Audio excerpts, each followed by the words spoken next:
হ্যাঁ, মান ক্বারা আয়াতাল কুরসি দুবুরা কুল্লি সালাতিন মাকতুবাতিন লাম ইয়ামনাহু মিন দুখুলিল জান্নাতি ইল্লাল মাউত।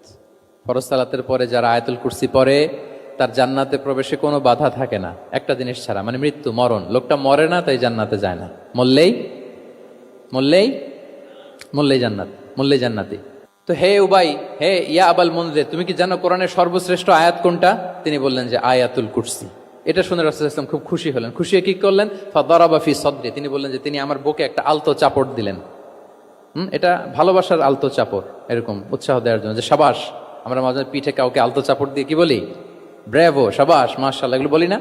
তো রাসূলুল্লাহ সাল্লাল্লাহু আলাইহি ওয়াসাল্লাম বুকে আলতো চাপড় দিয়ে বললেন, ওয়াল্লাহি লিয়াহনিকাল ইলমু আবাল মুনজির, তোমার ইলম, তোমার জ্ঞান কল্যাণময় হোক হে আবাল মুনজির, মোবারক হোক তোমার জন্য তোমার ইলম, may knowledge be present for you, তোমার জ্ঞানটা বরকতময় হোক, কল্যাণময় হোক।